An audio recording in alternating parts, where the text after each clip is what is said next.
NDA में सीटों के बंटवारे पर घमासान की आशंका थी, पर भाजपा ने बड़ी आसानी से सीट का बंटवारा कर दिया और साथ ही साथ सबको संतुष्ट भी कर दिया। ठीक इसके उल्टे इंडिया अलायंस में भी सीट बंटवारा होना आसान लग रहा था, पर हालात बदल गए कि किसी को नहीं पता चल रहा है कि किसके खाते में कितने और कहाँ की सीट मिलेगी। नमस्कार दोस्तों, मेरा नाम रवि कुमार राम है। इस वीडियो में हम लोग आज बात करेंगे कि इंडिया अलायंस के घटक दलों में सीटों का बंटवारा लेकर किस तरह का घमासान चल रही है। हम लोग सभी जानते हैं कि बिहार में इंडिया अलायंस के घटक दलों में लीड रोल रहने वाला आरजेडी ही है। आरजेडी सिर्फ अपने ही उम्मीदवारों को टिकट बांट रहा है, बाकी आरजेडी सुप्रीमो लालू प्रसाद यादव की ओर टकटकी लगाए हुए बैठे हुए हैं। बिहार कांग्रेस के नेता छटपटा रहे हैं, मुंह फुला के बैठे हुए हैं। सीट बंटवारे के संबंध में मीडिया के सवालों का भी गोलमोल जवाब देकर जान छुड़ा रहे हैं। वामपंथी दल भी अस्वस्थ नहीं है कि उन्हें उनकी मांगी सीट मिलेगी कि नहीं। उधर एनडीए में भी सीट को लेकर सबसे ज़्यादा खींचातानी का आशंका था। शुरू में तो थोड़ी तानातानी देखने को भी मिली, पर सहजता से सीट बंट गई।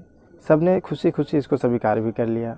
एनडीए के नेतृत्व कर रही भाजपा ने सबसे पहले अपने साथी दलों को संतुष्ट करने का फार्मूला तैयार कर लिया था, क्योंकि उसे पता था कि किसका जनाधार कितना है, किसके साथ रहने से किसका फ़ायदा है और किसके न रहने से नुकसान की आशंका नहीं है।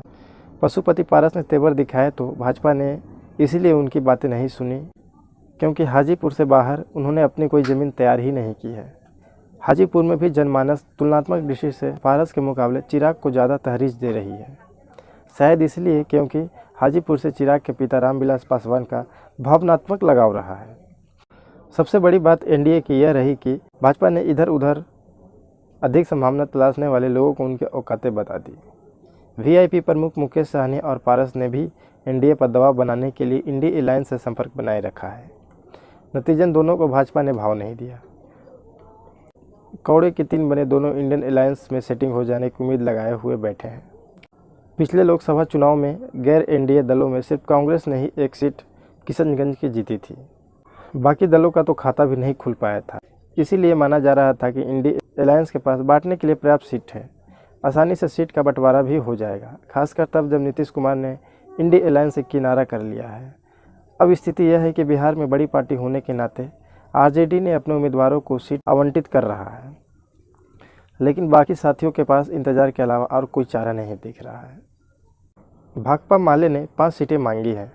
माले जो सीट मांग रही है उसे सीट नहीं मिल रही है। आरजेडी कम सीट दे रही है। कांग्रेस कटिहार पूर्णिया जैसे 10 सीट मांग रही है, पर उसे खुद नहीं पता है कि वह किस सीट से उसे लड़ना पड़ेगा।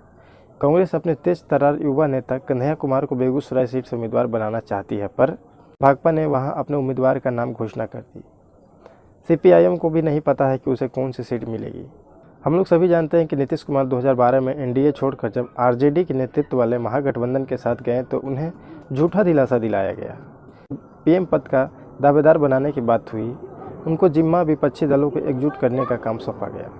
नीतीश कुमार ने बड़ी ईमानदारी से यह काम किया भी।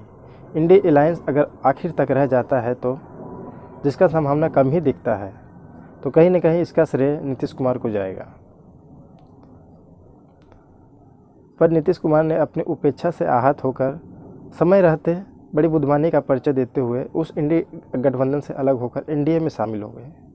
वो अगर एनडीए में नहीं आए होते तो उनके साथ भी आरजेडी यकीनन यही सलूक करता जैसे कांग्रेस और अन्य घटक दलों के साथ हो रहा है।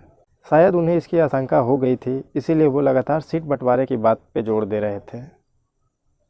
खैर, एनडीए में आ जाने के बाद भाजपा ने उनका सम्मान में कोई कमी नहीं छोड़ी। उन्हें जेडीयू के सभी सीटिंग सीट आसानी से मिल गई और साथ ही साथ चिराग पासवान से उनके रिश्ते भी अब सुधर गए।